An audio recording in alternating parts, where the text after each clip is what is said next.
next time someone says the black woman is domineering, remind them how gentle her strength.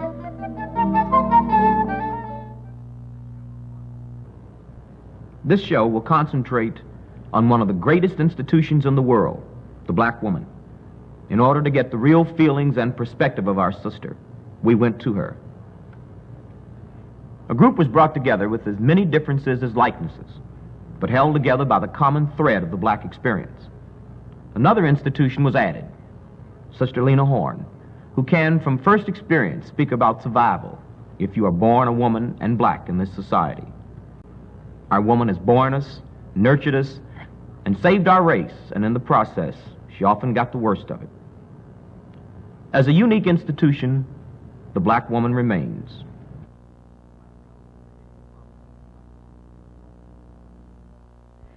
I believe the role of a black woman is to work for a just society, the kind of a society in which children can grow up without fear,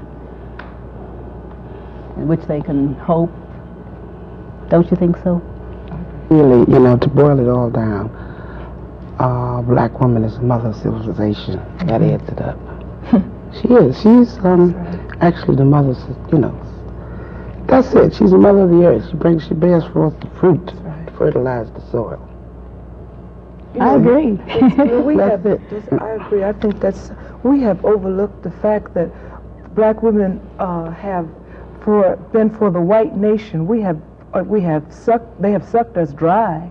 That we have nursed the children, we have fed them, we have done everything, put all our energies, all our work into working for the white family. And now it's time for us to take all our strength, all the strength that Monahan says we have.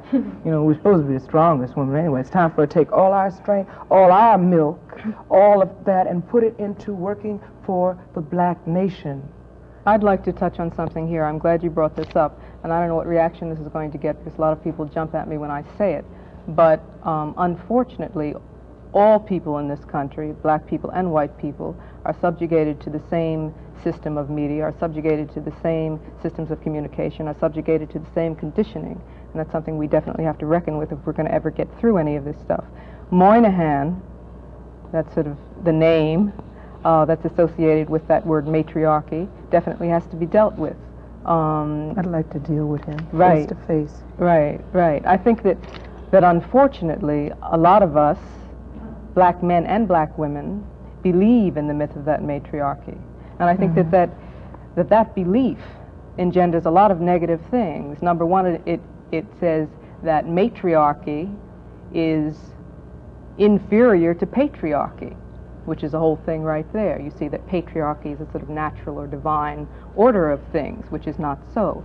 Two, that black men have believed and internalized the myth of white womanhood in this country and Anglo-Saxon impositions, so that they place us in relation to where white women are. There's two things a woman, I believe, being a black woman and a very proud black woman, can do for a man, make him or break him. And then you take into consideration how the black man has been berated by the white man. His woman, adequately couldn't have the luxuries of another woman, born the same just like her. This man has to, black men have stood by for a very, very long time and been humiliated by the system. He can't get the job that this fella can get. And you must understand that his wife might have to go on welfare. He has to stay in the humility of that. He has to watch the plumber duck if the welfare worker come in there. You understand me? He has always been made to feel he's below the next man. So you must come, take into consideration. Now black men are learning, that they're part. They're beginning to feel like a man. They're getting their dignity and their pride back. So he needs a woman to keep on pushing him. Vice versa, When you say about, in the system, this system has destroyed, actually, the black man. Because everything that we've ever done, there's no part of this country that you can say, if you touch that a black man didn't bring it in here. Everything that they built, they've never been able to share with it. I don't even want to hear that. You know, what society have done just took our black men and destroyed their manhood. That's what they've done, aid and abetted. I'm certainly not in disagreement. I'm in 200% agreement with everything you said. I think we all are. But mightn't it be, you know, like, we understand that what the brothers are going through now, as you say, the cultural nationalism, but mightn't it all be very revolutionary, and you might be the better woman for understanding that they, at this point, they need you to walk a few feet behind and get their manhood together. So if it takes that, then I'm going to do whatever the brothers need now. I mean, I've been doing a lot of research on slavery and talk about wiping out and ripping off a people. They did it to the black man. They did it.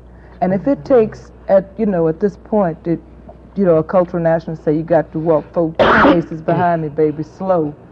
If that might be revolutionary, I'll do that. I mean, I'm going to do anything at this point that's Verta Mae, needed. is that revolutionary? How revolutionary is it if one half of us is in condescension and a kind of almost fear saying, walking 10 paces behind you, saying that in order for me to, quote, regain my manhood, maybe that's I have to deny you your right peoplehood. No. Is that revolutionary? I think we I'm really have to saying explore if somebody that. really needs that, I don't. We just have to do whatever we need to do to help that these says black to me men that get you together. really believe that there has been this thing called a matriarchy that, as Moynihan I put believe it, we've been ripped off as a people. Black people have been ripped off. No, we haven't been ripped off. but you're not dealing with the internal thing that really... I take that back. Black people hasn't been ripped. Black people have been raped of every ounce of human things that's entitled and due another human being. Right. Do you know how we that's really what it can't is. get this together? And really, because to me, this is very alien, and we shouldn't be sitting here talking about defining something which has been defined for us. We should be about redefinition. And I don't particularly care whether I walk alongside, in back of, or in front of. That is going to have to be defined for me by my man. We know too well what our being is all about in the United States of Europe. We have to deal with that. That's why I started out by saying, are we talking about changes within existing systems? Because that's all we're talking about. We're talking about a black nation within a European nation. And if we have to deal with that, then let's redefine our own culture and stop being a subculture. Stop worrying about the man. That's deifying him. Who is the man? I agree with you, except... Sorry, go ahead, Amelia. No, I just wanted to mention in terms of cultural nationalism and what, brothers feel. I don't know, if it's all true that brothers would like you to walk 10 paces in back of them. But I do know that we do have a definite role, and until we play our definite role, they cannot play their definite role. And our roles are complementary, complete and make perfect that which is imperfect. And that if we go about being the inspiration of the nation, and again, educating the children of the nation, and participating in the social development of the nation, that it would be no problem. And when we say we should not discuss things, we start out to discuss them. Like, why raise Moynihan if he's invalid? Don't raise him.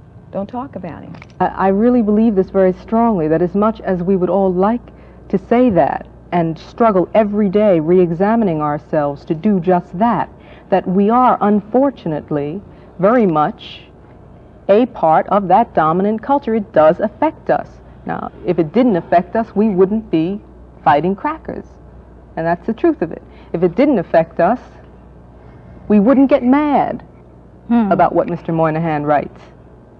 And if it didn't affect us, certain people would not react to the myth of the matriarchy in the way they do. And that's why it has to be exposed and destroyed. It's not that I really want to spend time talking about Mr. Moynihan. It's that I think that we have to get rid of the illusions, we have to get rid of the poisons, we have to get rid of the lies. And one way to do that is expose it and dissect it. Another way, if we create a new life, a new value system, and live it as an example. That's what I'm talking about. That's it. That would probably be the That's best it. way. Because then people could see it as a living thing and not as a theory. Because what we need to do is to reestablish a new value system. That's what black people need, a value and system. exactly, and how do we go about that? We go about it the way you go about daily work. First of all, you decide what you want. You establish your value system, you start to live it. And the people in your community, you start talking to your neighbors. You get yourself together first. Exactly. Then you get your community together. We're in agreement. Then you get your neighborhood together. We're in agreement. Right. And then you can move on out. But in the beginning, you got to make sure you got yourself together. Right. You know, we have to start right here. But I think we ought to be sure we understand what she's saying. Now, this relates to what you said earlier about the black nation, right? Exactly. I'm not sure I understand what you mean by the black nation. I mean, black people's lives, being self-determining, defining yourself, naming yourself, and having political power. We're a nation already without political power and military power. We're a cultural nation without political and military power. We're a nation, you know, in captivity by another people, a people who have a different, totally different culture than we have, who cannot even relate to the things that we relate to. That is the problem.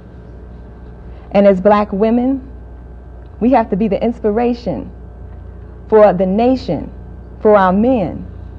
We have to start out into the community educating the children, educating ourselves. Because once we educate ourselves, the children will become educated, because we are the ones that teach the children. We are the ones that decorate the homes. We are the ones that are with both female and male children. We are the ones that the children look to as the image in terms of their daily education. So it is important that we don't get our values mixed up and feel that we have to educate the world. We haven't first educated ourselves. It's still always a self thing. Indeed. I mean, the world will relate to us once we can relate to ourselves. I mean, I think we are afraid of definitions and afraid to set guidelines because we might have to live by them. If you stand up and say a black woman should do this and that, then you might have to do that. But if you say, well, we don't have to say anything, you know, we can just do it. Do what? So like everybody can do their own thing. But every society needs a value system. Every society has a criteria in which they live by. And we live by everybody else's. Exactly. Right. We should have made it.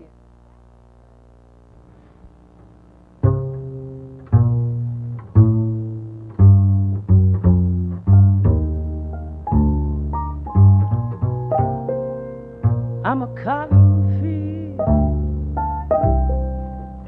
in the burning sun. I'm the lash of a whip when the day is done. I'm a mother taking her son from the ends of a road. What he's done, God don't know. I'm the pain my mama felt while she was breaking that corn, 'cause the boss man made her work till the hour I was born. These are the hands that fix the food with a smile, for in my mama's lap she rocked the boss's child. Do you want to see this land? Then listen to what I say. Do you want to see this land? Look in my face. I'm a soldier on a battlefield, far away from home, who's fighting for something he's never known. A ghost from my past guides me from day to day, and to know I'm going right keeps me on my way. Do you want to see this land? Listen to what I say. Do you want to see this land? Then look in my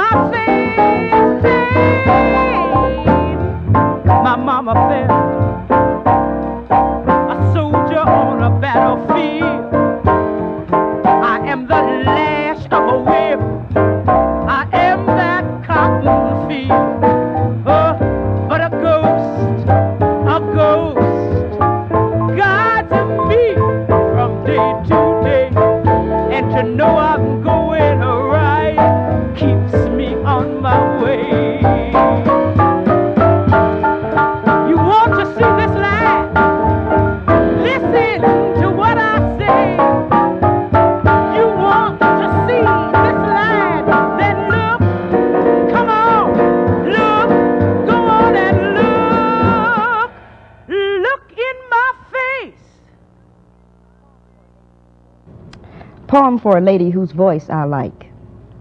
So he said, "You ain't got no talent. If you didn't have a face, you wouldn't be nobody." And she said, "God created heaven and earth and all that's black within them." So he said, "You ain't really no hot stuff.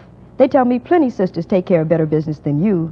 And she said, on the third day he made chitterlings and all good things to eat, and said, "That's good." So he said, "If the white folks hadn't been under your skirt and been giving you the big play, you'd have had to come uptown like anybody else." And she replied, "Then he took a big black greasy rib from Adam and said, 'We will call this Woman, and her name will be Sapphire, and she will divide into 4 parts that Simone may sing a song.' And he said, 'You're pretty full of yourself, ain't you?' So she replied, 'Show me someone not full of herself, and I'll show you a hungry person.'" That's the poem I did for you. Yes, I think I should probably tell you, you know, maybe other people don't, that I had that said to me in 1942. I worked at the Howard Theater in Washington, and a black band leader told me, "There's millions better looking, sing better, and it hadn't been for you being picked by white folks, you know, you couldn't make it." And it stuck with me a long, long time in my life, and I'm still trying to learn how to sing, but I say inside every black woman, there's an Aretha screaming to come out. You better believe it. And that's me. That's, yeah. You know, I don't think it, you are the most imitated singer, black or white, as they say, in the world. I think that happened because I was picked to, like the man said, I was picked at that time to be what they thought a black woman was like. I was picked even before my own development, and when they picked me, they found they had a tiger by the tail, because they really didn't know what was inside of me. And I was made to look like someone not me. I was made to look like I had to learn to sing, and I was not allowed to imitate rhythm and blues records because they weren't played very much, and I was raised by middle-class people who didn't believe in singing the blues. And I was made to look like Hedy Lamarr and so forth and so on. That's way before your time. Oh, nobody remembers Hedy Lamarr. Nobody remembers that. But I think then the girls who began to have the opportunity at that time, because they had finally opened the way for one, they began to put them into the same image too. And so we had a whole decade or so of girls who thought it expedient to imitate me because I was making it, you see. They say you've been trying to change your image. I don't know what that means. Well, I think what it means probably is that since Greensboro, as recent as that, and sit-ins, I was able to flee my establishment stereotype because young people had freed me. And I think that since I always have been what I am inside, that I've been able to survive because they really didn't kill anything black in me. I was, because I remember you were out in, I think, Las Vegas, and you beat that guy bloody with your shoe. Yeah, well, I drew a little blood. It was in Los Angeles. It was in Los Angeles. That probably was the first time I felt less lonely.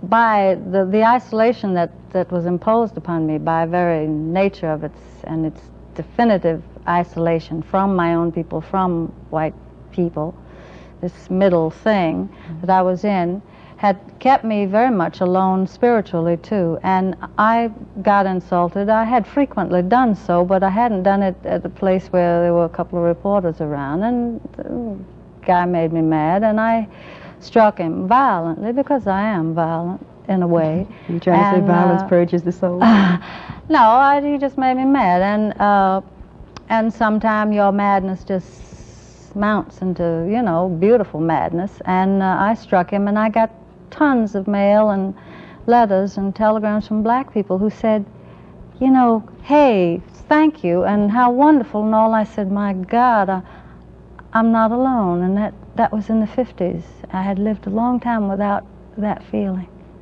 And there are so many young black people now who I see doing things that are revolutionizing me and the world. Let me sort of ask a question that might be difficult. Like you grew up with, not grew up with, but professionally with Billie Holiday and Dinah Washington. Yes. And you survived, and they didn't.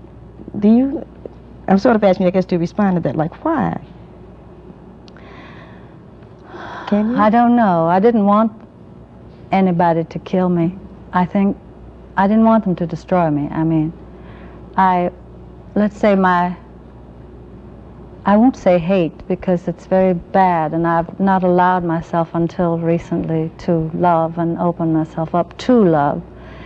I was strengthened by my active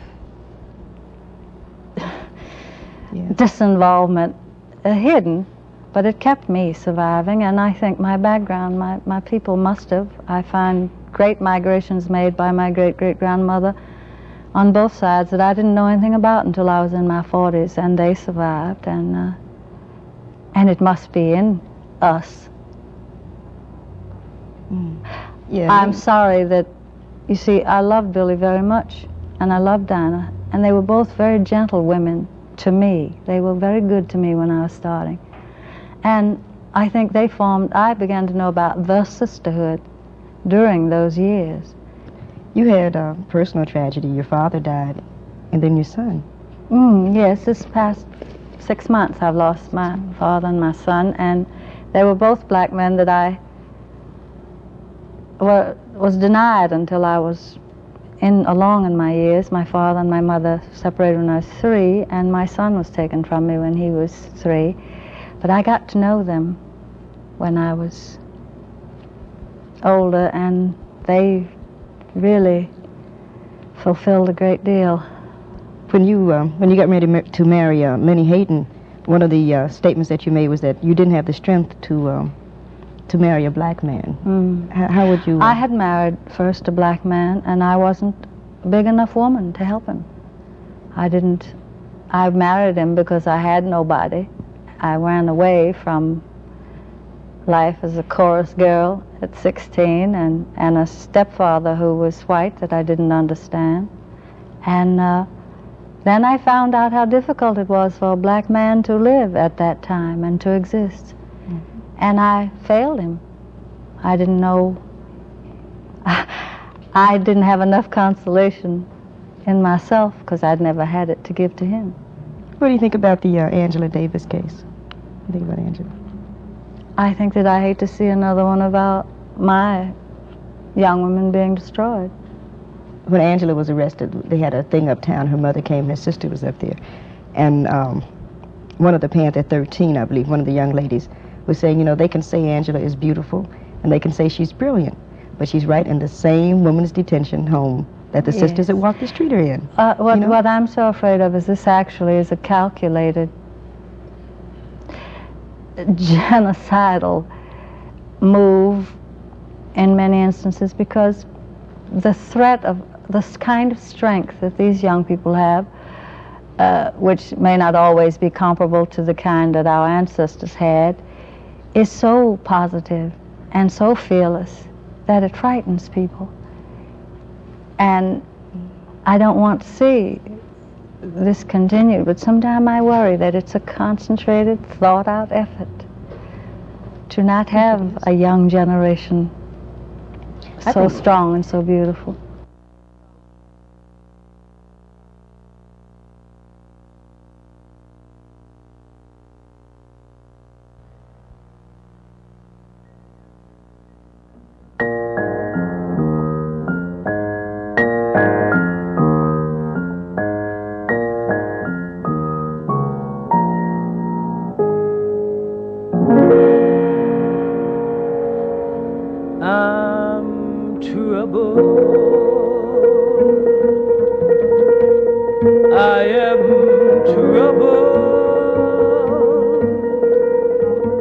I'm troubled troubled in mind. If someone don't help me, I surely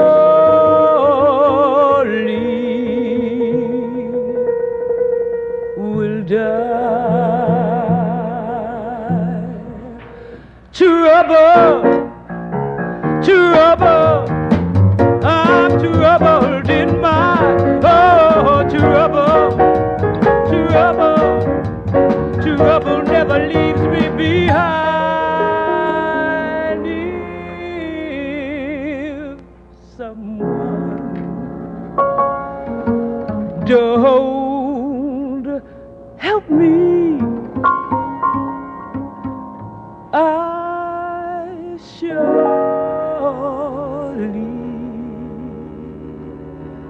will die. I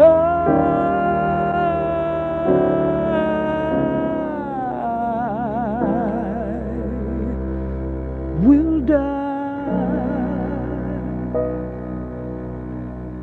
I'll die.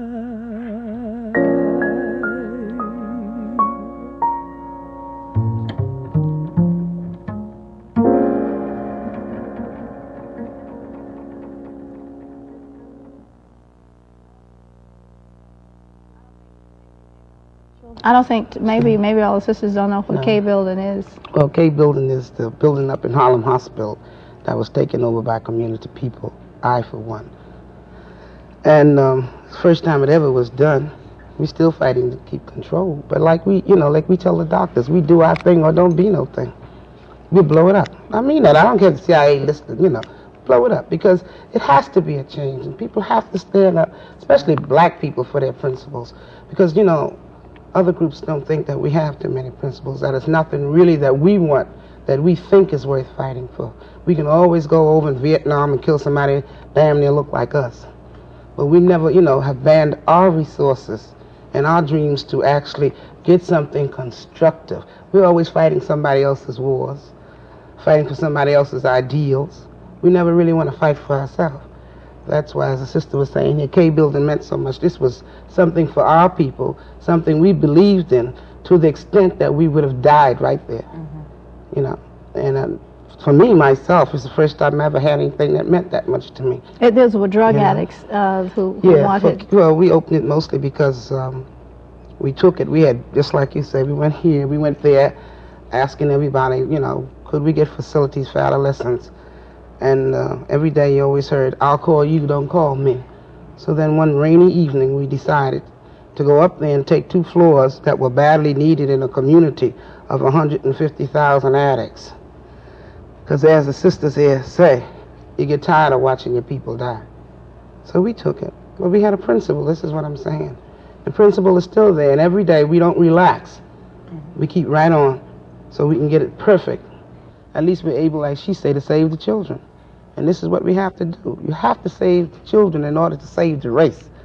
I want to say something that some of you may disagree with, and that is, I don't think you can just work for black children. I think that the minute you start working on the problems of the black child, you find that you have to be concerned about all children, don't you? I mean, if you're working on drugs... Well, don't ask me that. I will never refuse any human being to come in there, but I'm concerned about mine, because you can't go, up in the Bronx when you haven't even cleaned up. I can't clean up. If I can't clean up my house, in other words, how the hell am I going to clean up yours? I got to clean up mine first, just like this sister said. Then clean up yours. Because, like, drugs with us has been in our community for 25 or 30 years. Nobody really ever cared. We have kids up there 13 years old, been on drugs 2.5 years. And the Board of Education haven't even missed them out of school.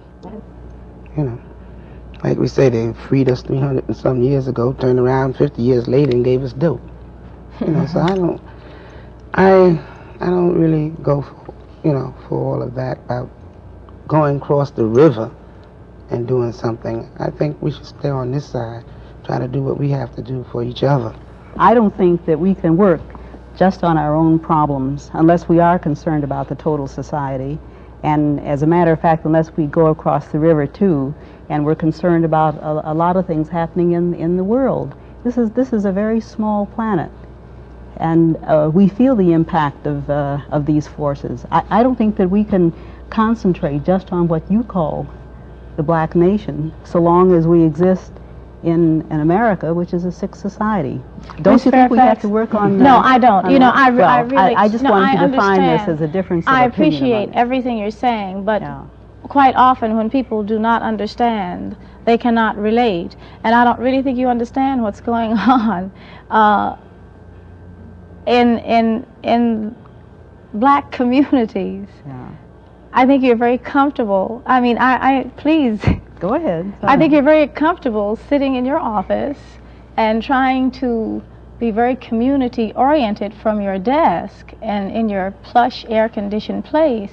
It's not very plush. No, but you have to get... I would like to see your office moved to a rat-infested apartment. If I live in one of them roach-infested apartment right, yeah, we've all known what it is. No, but I live there right now. I mean, I live there right now. But my point is, you have to understand how the system operates in order to take it over and to make it more responsive to you. Now, there are ways of, and I think there are ways of turning programs around. I think all of you were involved in Fairfax. Take a walk. Really? Pardon? Take a ride. I mean, really through Harlem, even if you live there. Go at 114th Street and 8th Avenue, then curve all up through there. You'll see how the system works. Indeed. You will see how the system works. And when we see, professional people of our own race starts to work with that system, then we know, where it's coming from. And a lot of us black people have to begin to learn that we are black, and that man will always look at us just as that. Regardless of how much he might eat with us and pat us on our back, he still look at us for just what we are.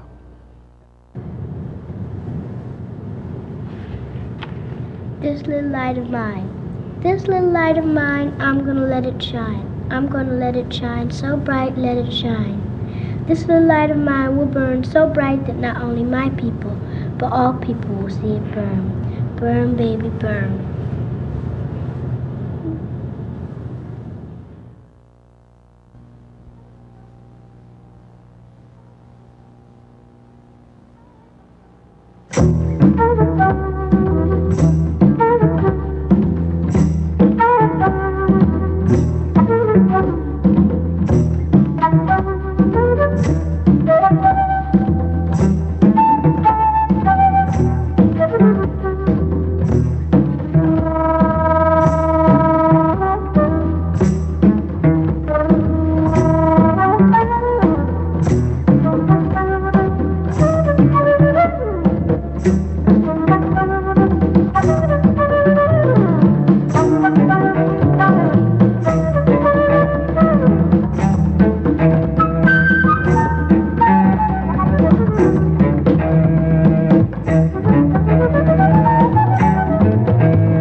The Shrine of the Black Madonna here in Detroit is an interesting church for many reasons.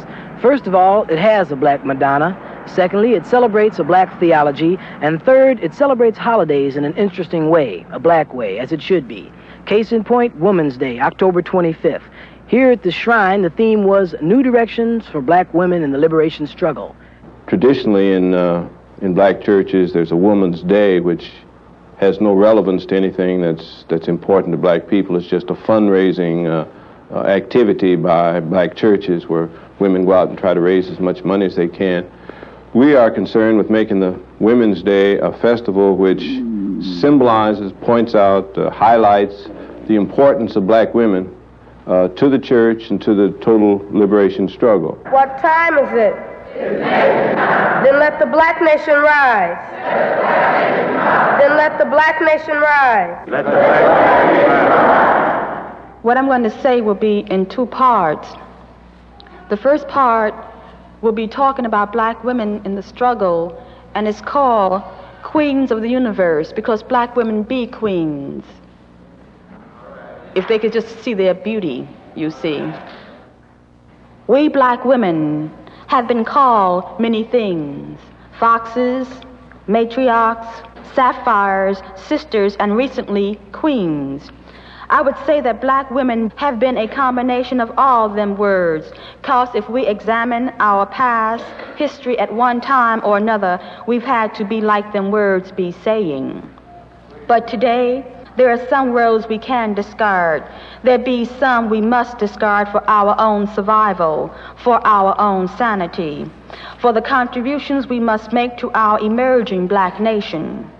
And we must move to as the only queens of this universe to sustain, keep our sanity in this insane, messed up, die-conscious, pill-taking, masochistic, misan-orientated society gots to be dealt with. 'Cause that's us. You all hear me? Us. Black women, the only queens of this universe. Even though we be stepping unqueenly sometimes, like it ain't easy being a queen in this unrighteous world full of Miss Anns and Mr. Anns, but we steady trying.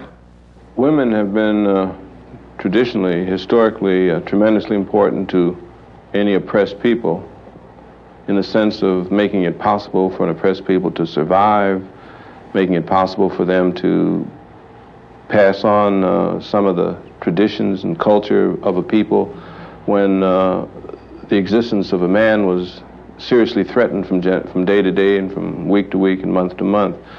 And so really for that reason we call the church the Shrine of the Black Madonna to symbolize not only the religious significance of Mary as the mother of Jesus, but the significance of all black women and the generations of struggle and sacrifice that black women have made in making it possible for black people to survive and come to this day. It's also important that we realize that in this day the role of black women has changed because we're much more clear about what the liberation struggle is all about, and black women have the task now of creating young black people, black children and black adults who can participate in a liberation struggle that seeks for independence and for freedom and for community control and the things which are important to people who are seriously engaged in liberation.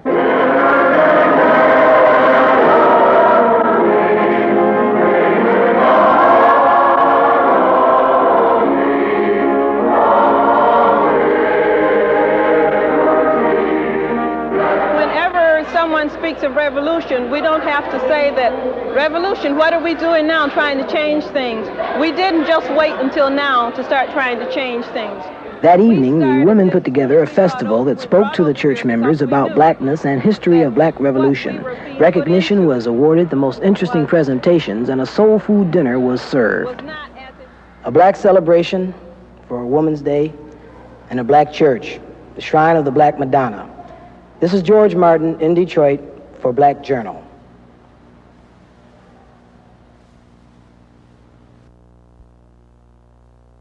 Ladybird.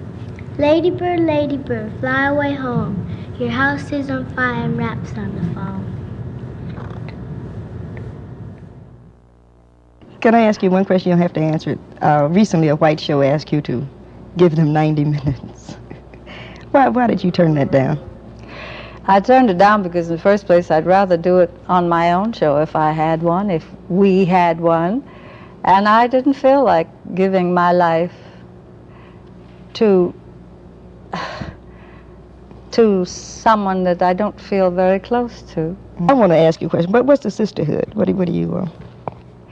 Well, I wouldn't be so crude as to call it a black mafia, but I would say, no, I would say anybody that has a feeling of clan and not KK, but relativeness and familyness is what my sisterhood means. Yeah, well, what, I'm afraid that because I didn't have one of my own, I've latched onto the one I'm entitled to. You never had a sister? Well, I didn't have sisters or brothers or my mom and papa, you know, and so I have you all. Where do you think you're going? You know? Well, I'm still a little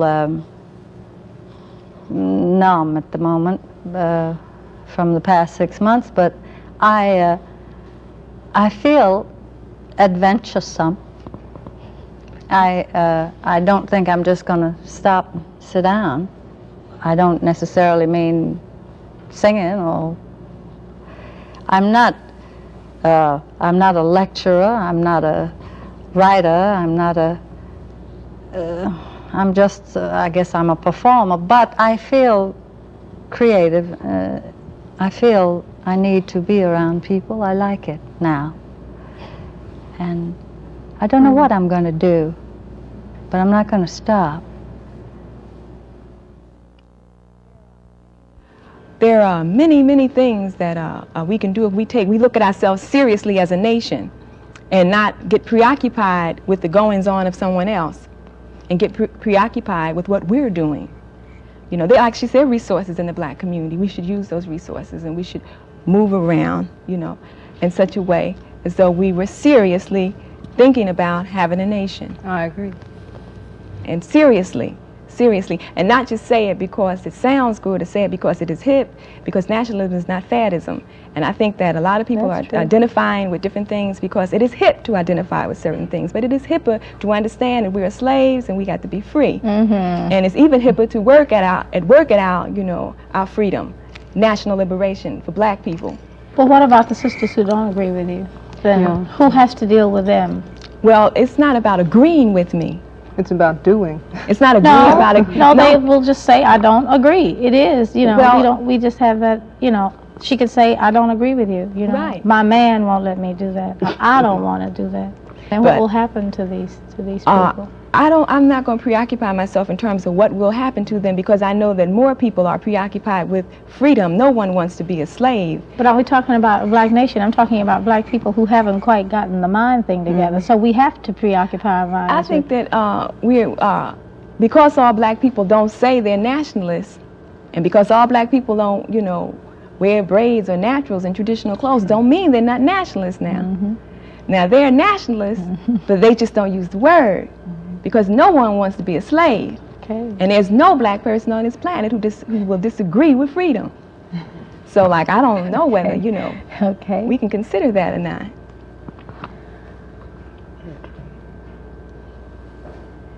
What you're saying is then that it's that many people will be working on things from different perspectives. Be working on the problems of freedom from in different ways. Exactly. Sure, they'll work on, people work at the level they can understand. Because they don't understand certain levels does not mean that they're not nationalistic. It just means they're not conscious enough to understand certain levels of what's going on. But that is your job. If you were conscious enough to understand it, then it is your job to make sure that those who understand one will understand two, and that is the job of the conscious nationalist. And Imam always says that if you're a nationalist and you're talking bad about someone else and you're not doing anything to to get them where you think they should be, then it's you, because you're that hip. Then you should be hip enough to change them.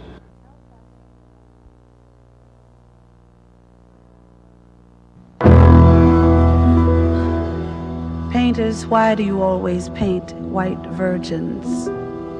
Don't you know there are beautiful black angels in heaven also? Painters, paint beautiful black angels.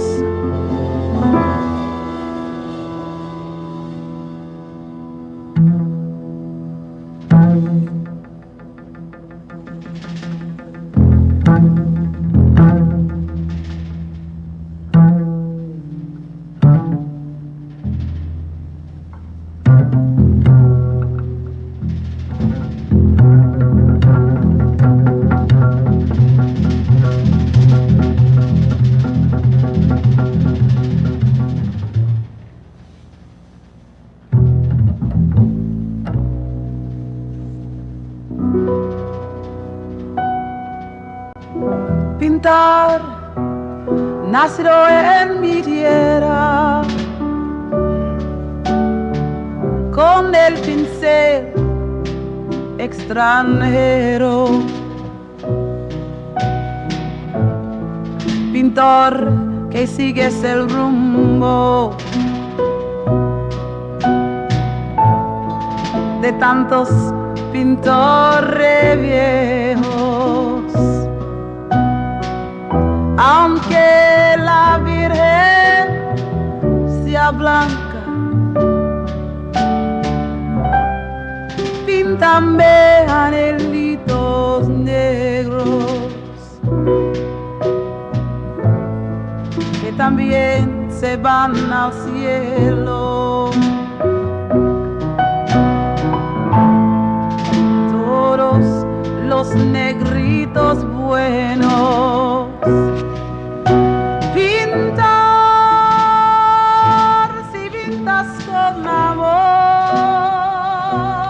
I used to wonder who I'd be.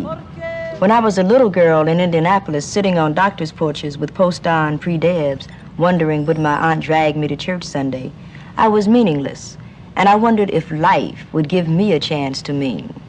I found a new life in the withdrawal from all things not like my image. When I was a teenager, I used to sit on front porch steps, conversing the gym teacher's son with embryonic eyes about the essential essence of the universe, recognizing the basic powerlessness of me.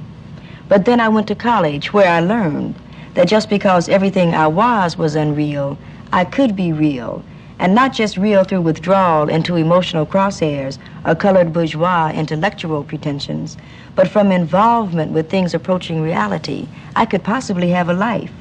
So catatonic emotions and time-wasting sex games were replaced with functioning commitments to logic and necessity, and the gray area was slowly darkened into a black thing. For a while, progress was made, along with a certain degree of happiness, because I wrote a book and found a love and organized a theater and even gave some lectures on black history, and began to believe all good people could get together and win without bloodshed. Then Hamishko was killed, and Lumumba was killed, and Diem was killed, and Kennedy was killed, and Malcolm was killed, and Evers was killed, and Swerner, Cheney, and Goodman were killed, and Louisio was killed, and Stokely fled the country, and LeRoi was arrested, and Rapp was arrested, and Pollard, Thompson, and Cooper were killed, and King was killed, and Kennedy was killed. And sometimes I wonder why I didn't become a debutante, sitting on doctors' porches, going to church all the time, wondering, is my eye makeup on straight? Or withdrawn, discoursing on the stars and the moon, instead of a for real black person who must now feel and inflict pain. Pintar si pintas con amor, porque desprecias su color, si sabes que en el cielo también los quiere Dios. Pintar de santos de alcoba, si tienes alma en el cuerpo, porque que al pintor en tus cuadros te olvidaste de los negros. Siempre que pintas en iglesias, pintas anhelitos bellos.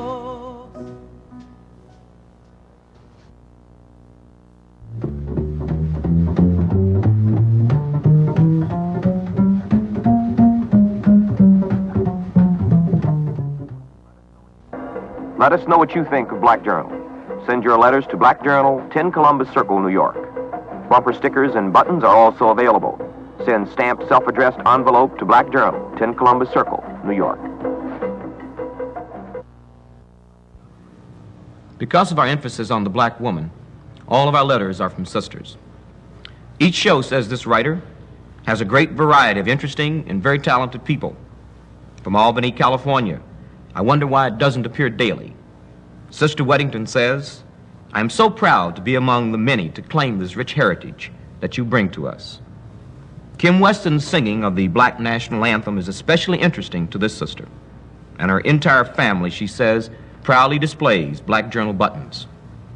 Cherry Hunter in Houston, I am particularly proud to say that as long as programs like Black Journal are produced and made available for television viewing, the problem of black identification will be alleviated.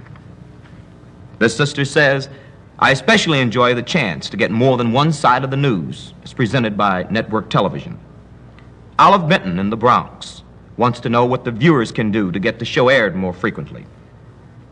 Peter and Karen Murphy are also fans of the black commercials, and they write, using the sophisticated psychological techniques developed by the advertising industry to sell people on themselves instead of soap is a most welcome innovation. This sister says, for the first time, I felt I was seeing a part of me within those lovely brothers and sisters on television. And we are tonight, of course, dedicating the Black National Anthem to the black woman.